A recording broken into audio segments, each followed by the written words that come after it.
That was incredible. Thank you so much. And I love that Lady Gaga. That was better than Lady Gaga. I love good jazz.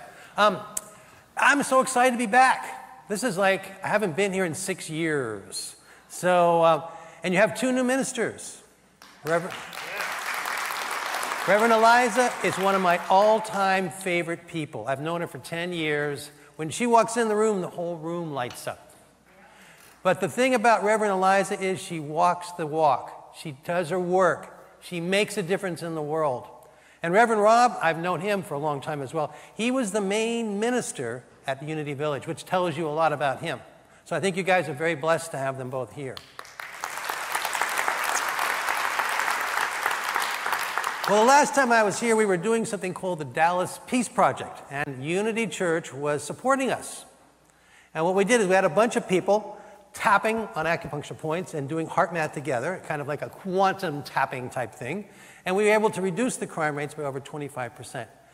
And for 3 years, went on for 3 years. This is incredible. So I wanted to thank you guys. Every time I come back to Dallas in whatever fashion, I always have a warm spot for this church because you guys prove that we can make a difference. Together, we can make a difference. It's a really incredible thing. Today we're going to talk about miracles. Now, I love talking about miracles. Scientists hate miracles. That's because a miracle, by definition, means it violates a law of nature.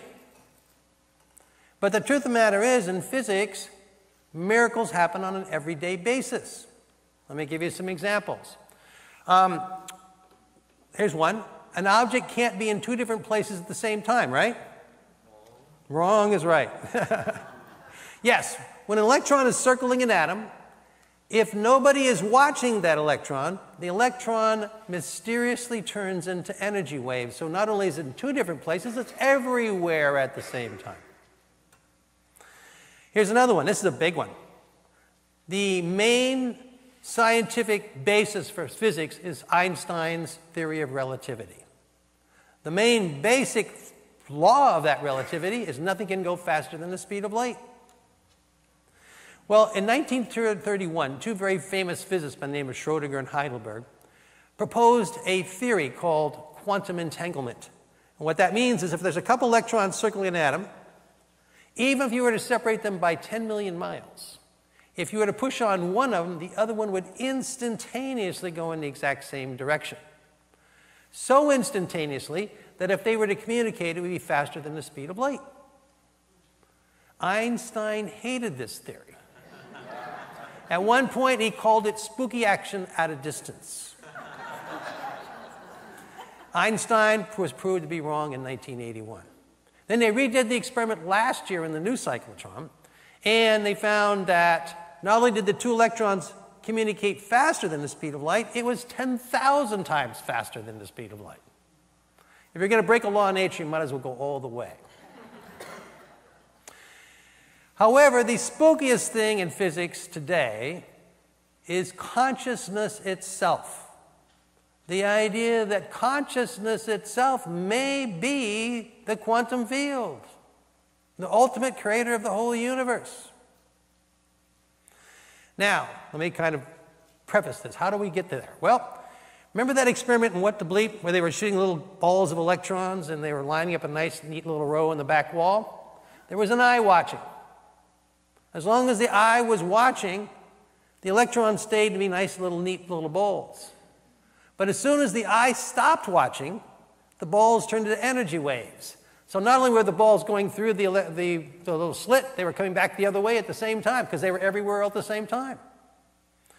And instead of one line, there was about 12 or 14 lines of interference patterns. It's kind of like if you take a couple of rocks and drop them in a pool of water, they'll each create waves, and the waves will interfere with each other and create more waves, and those waves will interfere with each other and create more waves. So in other words, here's the bottom line.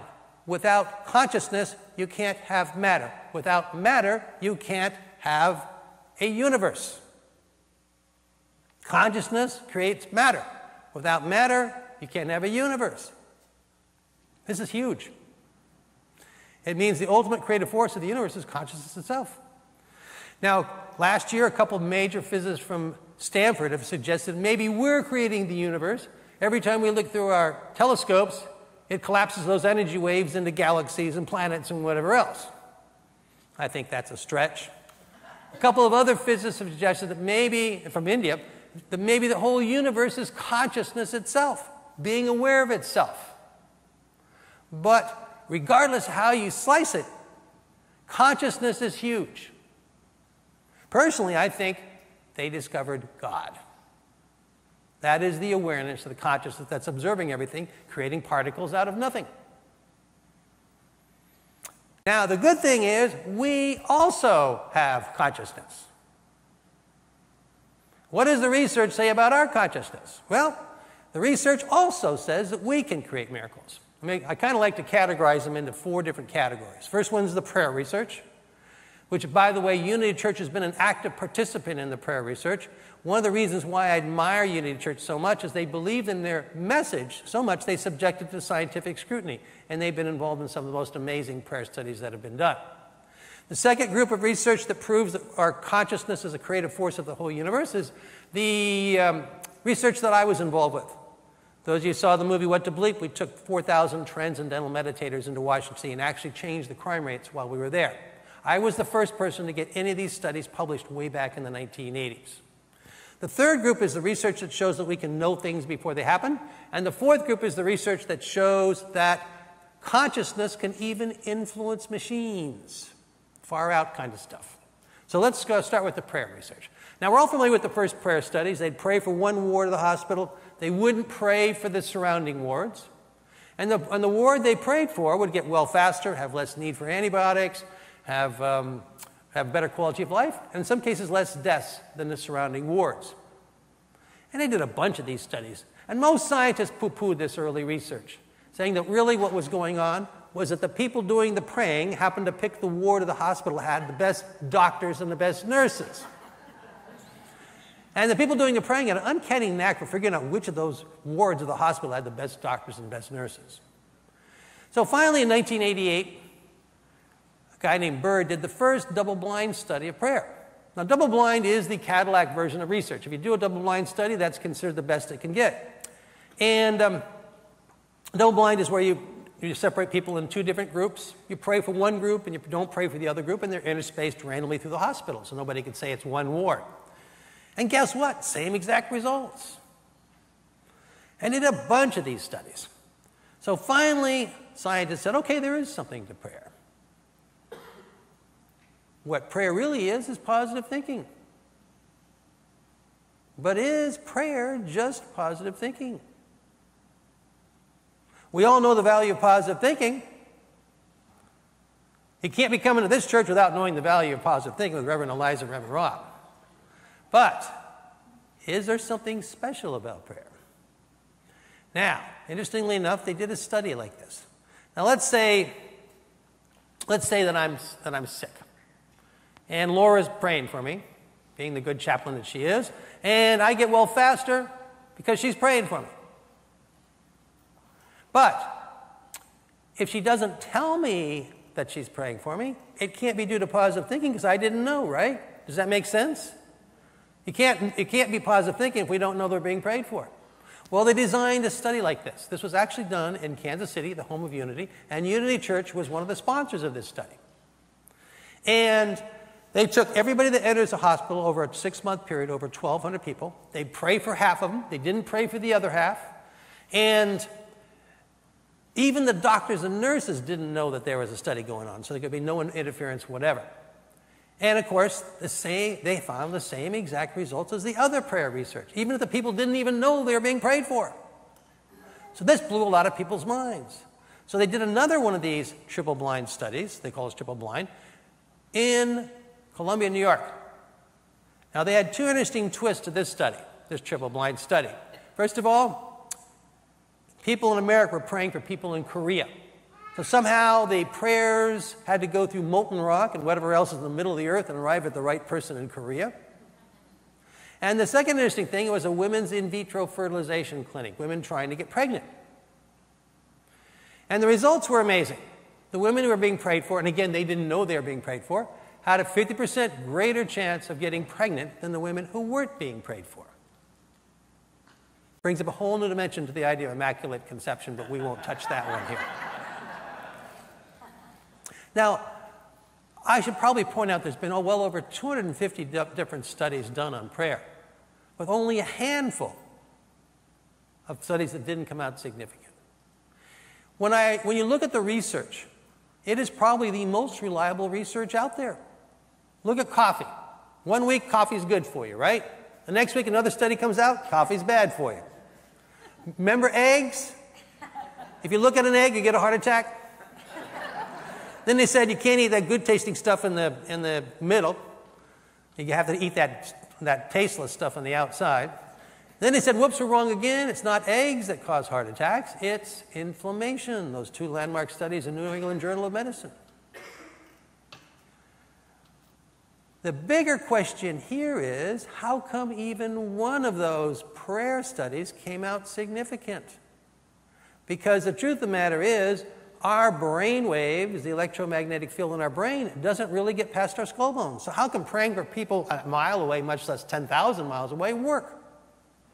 There is no energy emanating from our brain that can account for it. Sounds to me like spooky action at a distance, if you ask me. Okay, so the other one is similar to that, which is the meditation research. That was the ones that I was involved with. And when we went into Washington, D.C., we'd already done 20 of these studies. This was really a demonstration project because every one of those studies came out significant. Every one of them. So we thought, well, let's demonstrate it to the world. So we went in there and we told Mayor Barry, he was the cocaine mayor, but he was clean then, but he had been rehabilitated. And he was there, and the police chief, and we tried to get a hold of President Clinton. He'd just been elected. He didn't want to touch it with a 10-foot pole. But what happened was, while we were there, we'd all meet in this big, huge ballroom. We meditate together. And we start about 7:30 in the morning, go all the way till about 1 o'clock in the afternoon. We'd take a break for a couple hours, come back at 3:30, and then meditate till about 7. And we were so sure that it would work that we told everybody in advance. And if it didn't work, we knew that people would try to discredit all our other research that we'd done on it. But we were positive it would work as long as we got enough people there. Now, there's a lot of, speculation or kind of people saying that intentions are the way to go when you want to manifest something, right? The movie The Secret, a whole bunch of books have been written about intentions.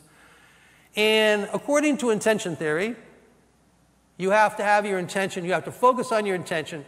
If you don't focus on your intention, you're not going to get what you manifested or trying to get. So according to that theory, we must have thought about crimes during the whole time we were there, right? Some of you have already taken my classes, I know. We never once thought about crimes while we were there. Never even one time. Because the secret to getting to the quantum field is you can't try to get there.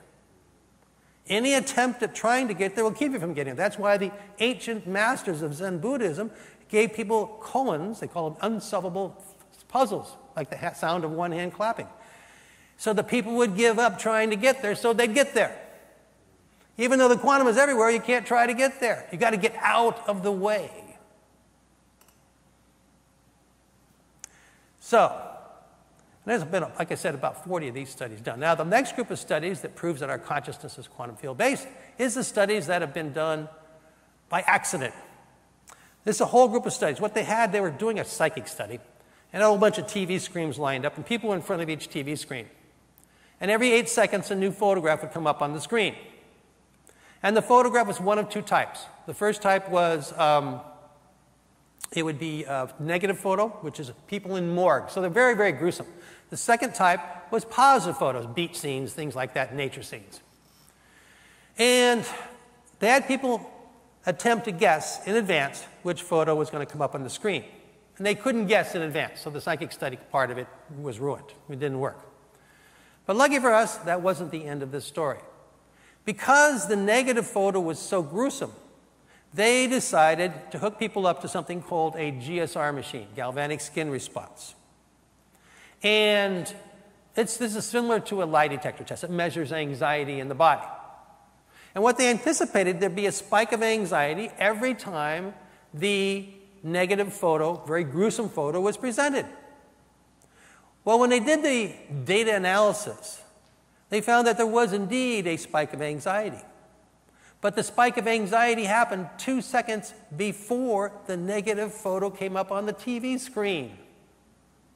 In other words, our body knew what was going to happen before it happened. It knew which of those photos were going to come up. And this blew a lot of people's minds. They didn't believe it. So they redid the experiment with another laboratory, same results. Then they looked inside the brain using MRIs. And they found the whole brain would light up with anxiety about 4 seconds before the negative photo was presented. Now, these series of studies lay dormant for about 12, 14 years. Then last year, a very famous psychologist by the name of Dr. Bem decided to revisit this experiment with college kids. He changed it around a little bit, but basically the same experiment. He did the experiment 10 times. 9 of them came out significant. It was so reliable that the chances of that happening by sheer chance alone is 1 in 4 billion. He submitted this study to the Journal of Social Psychology last year, and it was accepted. But the journal editors wrote at the top, "We don't believe this is true. He must have made a mistake, but we couldn't figure out what he did wrong. Can you help us?" Seriously, this is a huge deal. Psychology is now entering the quantum age.